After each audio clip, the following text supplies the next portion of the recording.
Hello বন্ধুরা, স্বাগতম টিচিয়ার্ডের নতুন ভিডিওতে। এসএলএসটি 2025 একাদশ দ্বাদশ শ্রেণীর গুরুত্বপূর্ণ প্রশ্ন নিয়ে আজকের আলোচনা। আজকের প্রশ্নপত্রগুলো হচ্ছে মূলত 7 তারিখের যে পরীক্ষা হলো তার ভিত্তিতে তৈরি করা। 7 তারিখে কিছু আনকমন প্রশ্ন এসেছিল। আজ কিছু আনকমন প্রশ্ন নিয়ে আলোচনা করব। তোমাদের যদি দু একটি প্রশ্ন অজানা থাকে এবং আজকের করা ভিডিওতে যে প্রশ্নগুলো দেওয়া হবে তা যদি কমন পড়ে যায়, তাহলে দু একটা প্রশ্নই কিন্তু তোমার জীবনের ভাগ্য নির্ধারণ করে দিতে পারে। আগামী 7 তারিখ এসএলএসটি পরীক্ষা। তোমার জীবনের চাকরির জীবনে প্রবেশের প্রথম ধাপ হতে চলেছে। মনে রেখো, কঠিন প্রশ্ন নয়, সঠিক প্রস্তুতি তোমাকে অন্যদের থেকে এগিয়ে নিয়ে যেতে পারে। তাহলে শুরু করা যাক।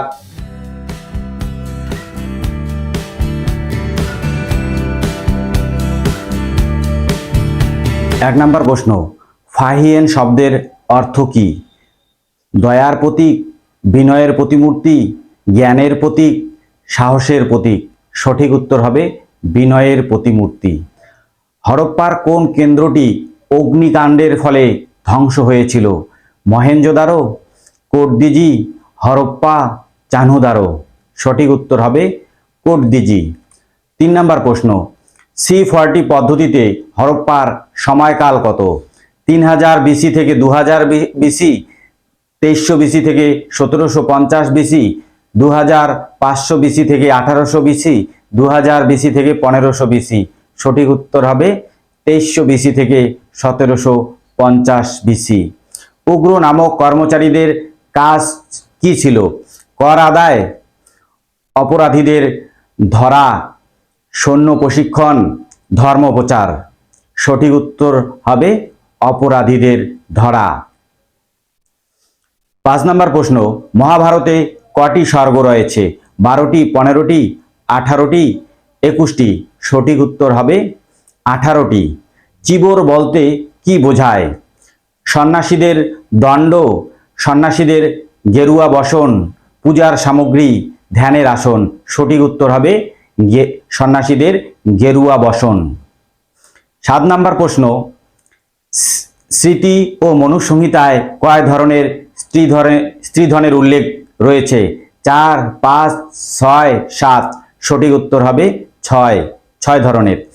8, কুষাণ যুগে কে চীনে ধর্ম প্রচার করতে গিয়েছিলেন? অশ্বঘোষ, কশ্যপ মাতঙ্গ, নাগার্জুন, বসুমিত্র। সঠিক উত্তর হবে কশ্যপ মাতঙ্গ। 9 নম্বর, গুপ্ত যুগে বেগার শ্রমকে কি বলা হতো? কর্মচারী, বৃষ্টি, উগ্র, দণ্ডপাল। সঠিক উত্তর হবে বৃষ্টি। 10 নম্বর প্রশ্ন, ধর্মপাল কনৌজ দখল করে কোন প্রতিনিধিকে নিয়োগ করেছিলেন? বা ধর্মপাল কনৌজ দখল করে প্রতিনিধি হিসেবে কাকে নিযুক্ত করেন? চক্রায়ুত, ভট্টারক, দেবপাল, মহাশ্বেতা। সঠিক উত্তর হবে চক্রায়ুত। 11 নম্বর প্রশ্ন, মুঘল সম্রাট আকবর বাংলা বর্ষপঞ্জি কবে চালু করেন? 1565, 1576, 1584, 1600 খ্রিস্টাব্দ। সঠিক উত্তর হবে 1584 খ্রিস্টাব্দে। মিষ্টি কলম বা শিরিন কলম কাকে বলা হতো? আবুল ফজল, খাজা আব্দুস সামাদ, ওস্তাদ মনসুর, মীর সৈয়দ আলী। সঠিক উত্তর হবে খাজা আব্দুস সামাদ। চিনার গাছে কাঠবিড়ালি ছবিটি কে এঁকেছিলেন? ওস্তাদ মনসুর, আবুল হাসান, বিজয়রাম, দশবন্ত। সঠিক উত্তর হবে ওস্তাদ মনসুর। ভাস্কো ডা গামা দ্বিতীয়বার কবে কালিকট বন্দরে আসেন? 1498, 1500, 1502, 1504। সঠিক উত্তর হবে 1502 খ্রিস্টাব্দে। 15 নম্বর প্রশ্ন, কোন মুঘল সম্রাট স্বামী নারায়ণ সিংহের শিষ্য ছিলেন? জাহাঙ্গীর, ঔরঙ্গজেব, মোহাম্মদ শাহ বাহাদুর শাহ। সঠিক উত্তর হবে মোহাম্মদ শাহ। যদিও প্রশ্নটি একটু বিতর্কিত, আপনারা একটু দেখে নেবেন। 16, মাদুরা বিজয় গ্রন্থটির লেখককে? গঙ্গা দেবী, মীরাবাই, আনন্দবর্ধন, তুলসীদাস। সঠিক উত্তর হবে গঙ্গা দেবী। মাকফি ছদ্মনাম কে নিয়েছিলেন? নূরজাহান, জেবুন্নিসা, রুকাইয়া সুলতানা, মমতাজ মহল। সঠিক উত্তর হবে জেবুন্নিসা। সত্তার পিতা কাকে বলা হয়? তুলসীদাস, কাশিদাস, আমির খসরু, ভরত। সত্তার পিতা বলা হয় আমির খসরু। যারা সঙ্গীত চর্চা করেন তারা আমির খসরুকে সঙ্গীতের পিতা মনে করেন, তাই তাকে সত্তার পিতা বলা হয়। হিন্দুরা বিশ্বাস করতেন তাদের মতো কোনো দেশ নেই, জাতি নেই, ধর্ম নেই, বিজ্ঞান নেই। উক্তিটি কার? Fahien, Hiuen Tsang, Alberuni, Ibn Battuta. সঠিক উত্তর হবে অলবিরনি। 20 নম্বর প্রশ্ন, নহর ই বেহেশত খাল কে খনন করেন? আকবর, জাহাঙ্গীর, শাহজাহান, ঔরঙ্গজেব। সঠিক উত্তর হবে শাহজাহান। 21 নম্বর প্রশ্ন, নগরকোট অভিযানের সময় 1300 সংস্কৃত গ্রন্থ অনুবাদ হয় কার পৃষ্ঠপোষকতায়?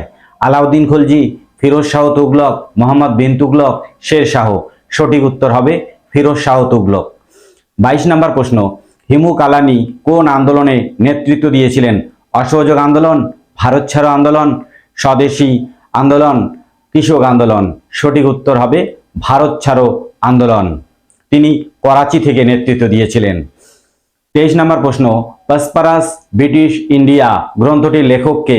দাদাভাই নৌরোজি, উইলিয়াম ডিগবি, রবীন্দ্রনাথ ঠাকুর, আর.সি. দত্ত। সঠিক উত্তর হবে উইলিয়াম ডিগবি।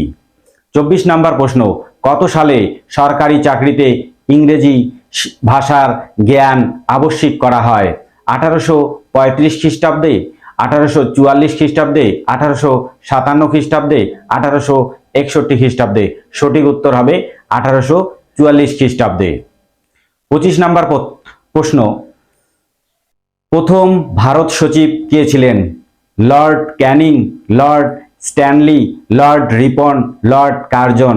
সঠিক উত্তর হবে লর্ড স্ট্যানলি। 26 নম্বর প্রশ্ন, ভারত ছাড়ো আন্দোলনের সময় গান্ধীজিকে কোথায় গ্রেপ্তার করে রাখা হয়েছিল? ইয়েরওয়াড়া কারাগারে, আগা খান প্যালেসে, আলমোড়াতে, আন্দামানে। সঠিক উত্তর হবে আগা খান প্যালেসে। 27 নম্বর প্রশ্ন, কমনওয়েলথ পত্রিকার সম্পাদক কে ছিলেন? অ্যানি বেসান্ত, সরোজিনী নাইডু, দাদাভাই নৌরোজি, মদন মোহন মালব্য। সঠিক উত্তর হবে অ্যানি বেসান্ত। 28 নম্বর প্রশ্ন, জওহরলাল নেহরু কবে কৌমি আওয়াজের ডাক দিয়েছিলেন? 1942, 1945, 1946, 1947। সঠিক উত্তর হবে 1945। 1945 খ্রিস্টাব্দে জওহরলাল নেহরু কৌমি আওয়াজের ডাক দিয়েছিলেন। অবশ্য কোনো সোর্সে 1942 খ্রিস্টাব্দ রয়েছে। স্বদেশী ভান্ডার কে প্রতিষ্ঠা করেন? অরবিন্দ ঘোষ, রবীন্দ্রনাথ ঠাকুর, বিপিন চন্দ্র পাল, সুরেন্দ্রনাথ ব্যানার্জি। সঠিক উত্তর হবে রবীন্দ্রনাথ ঠাকুর। কে নিজেকে খুদে মুসোলিনি বলেছিলেন?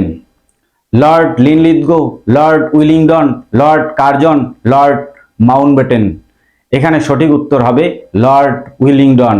লর্ড উইলিংডন আইন অমান্য আন্দোলনের সময় যে দমননীতি নিয়েছিলেন, ইতালির শাসক ফ্যাসিস্ট মুসোলিনির মতোই তিনি দমননীতি নিয়েছিলেন, তাই তিনি নিজেকে খুদে মুসোলিনি বলেছিলেন।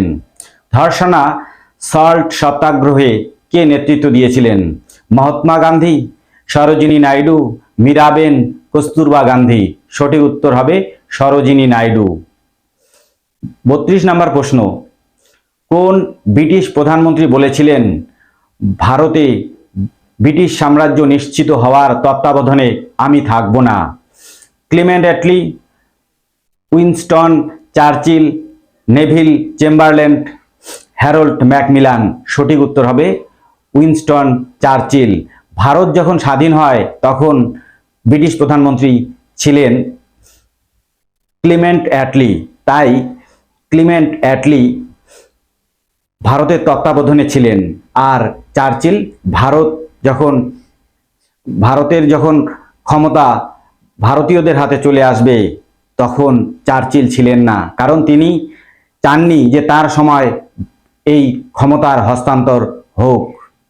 বন্ধুরা, শেষ মুহূর্তের এই প্র্যাকটিসই তোমার আত্মবিশ্বাস বাড়াবে। পরীক্ষার হলে শান্ত মনে লিখো, নিজের উপর ভরসা রাখো, কারণ তুমি পারবেই। সবাইকে জানাই অল দ্য বেস্ট 2025-এর জন্য।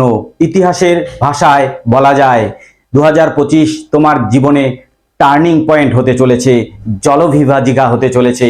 ভিডিওটি ভালো লাগলে লাইক করো, শেয়ার করো এবং সাবস্ক্রাইব করতে ভুলো না। চলো স্বপ্ন পূরণের পথে আমরা একসাথে এগিয়ে যাই।